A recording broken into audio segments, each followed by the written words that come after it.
I'm photographer David duChemin, and this is Vision is Better, a sometimes weekly podcast about the craft and art of photography. Welcome here.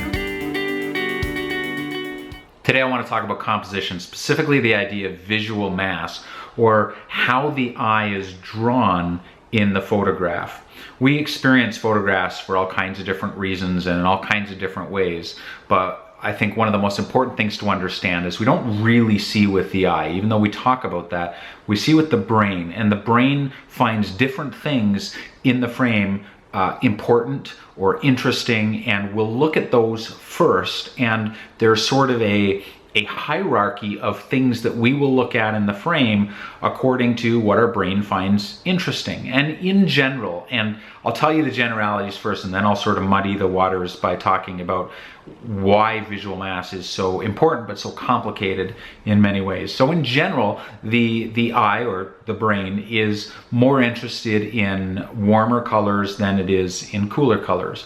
It's more interested in sharp things that it recognizes, than it is in unfocused things. It's interested in big things, not or as opposed to small things. It's interested in the human shape or the human face compared to, say, a tree. Unless, of course, the scene just has a tree in it, then of course our eye will be drawn to that recognizable shape over maybe something that's not as recognizable in the photograph. We are drawn to different things for different reasons, but I think what's most important to understand is not really the principle. Yes, it's important that we understand that the eye is drawn to diagonal lines instead of straight lines. It's important to understand that the eye really likes a repeated pattern, that sort of thing. But things get complicated because most of our scenes don't include just one thing. And so, yes, you have a human face in the scene, and yes, you have something that is bigger than the human face. So are you first drawn to the human face, or are you drawn to that bigger thing? And what happens if that bigger thing is warm and brightly saturated? What happens if the human face is slightly unfocused and that warm big thing, whatever it is sharp? What happens if it's more in the foreground, the human face is in the background? It gets a little complicated. The minute the human face has a particularly interesting gesture, if it's got eyes closed, you might not take as much notice of it as if he's, making a face or a gesture or laughing. There are ways that we find photograph interesting, and the best way for you to identify this is to go through some of your photographs. Go through photographs by people that you like, who create work that you resonate with, and ask yourself, what elements in the frame are drawing my eye first, and why? Why am I interested in this? Is it because it's big? Is it because it's warm? And in context, is it because it's bigger than this? Is it because it's warmer? Now, it's not always going to be the warm thing. If you have an element that's really warm in a photograph that is otherwise very cool, your eye will generally be drawn to that. However, if you have a cool element in a sea of otherwise quite warm color temperature, your eye will, generally speaking, be drawn to that. So in fact, our eye is drawn to the exception. Our eye is drawn to the areas of contrast. What can you do with this? Well, one, understand that this affects the way your photograph feels. It affects the story that you tell with your photograph. It affects whether I even experience your photograph the way you want me to, because I may get sucked out of the photograph purely because you've got a hot corner in the top and my eye just kind of follows around, gets trapped by that. Or you may have a line that goes in the direction that's completely not the direction that you had intended that I follow, and so my experience will be different. What can you do with this? Well, here's where it gets practical. Composition is kind of the fine art of putting shit in the scene in the way that you want to arrange it. Often we can't do anything about the scene, but we sure can do something about how that scene looks in the photograph. You can move, so you can use perspective to make some things bigger, some things smaller, to change the energy and the direction of lines, to include things as opposed to exclude things.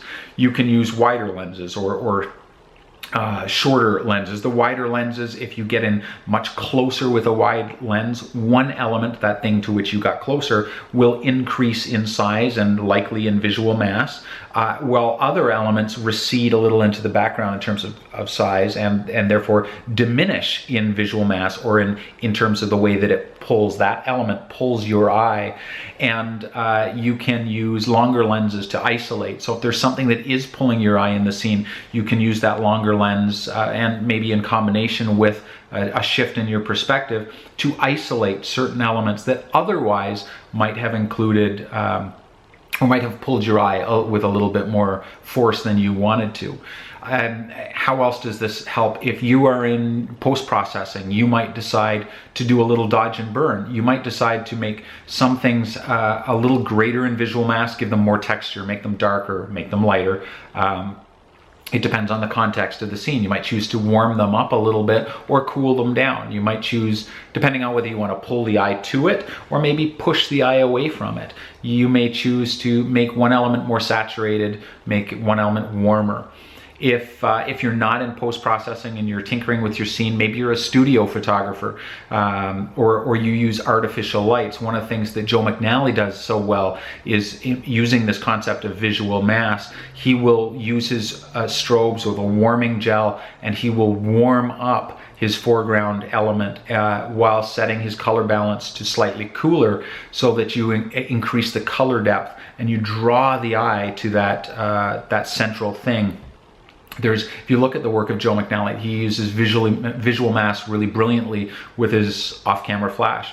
I don't use off-camera flash, but I use the idea of visual mass in other ways, and you will do it in your own particular way. But here's the takeaway. We see with our mind, not with our eyes, and so we all find different things interesting within a frame.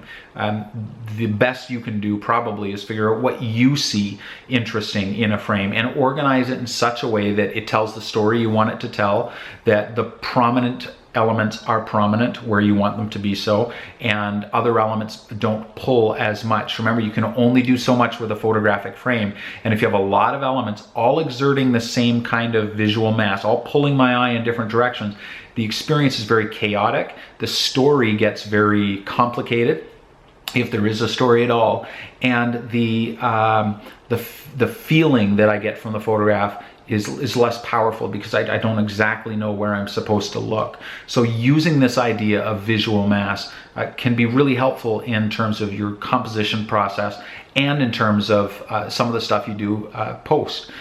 There's a book on the Craft and Vision site called Drawing the Eye. It's a short ebook. It's only $5, but if this conversation is helpful to you, it might give you further insights into how you can use the idea of visual mass, and most important, how you can make decisions based on how the eye is drawn to things in the frame, to tell better stories, to make more powerful compositions, to be a little more ruthless in what you include and exclude.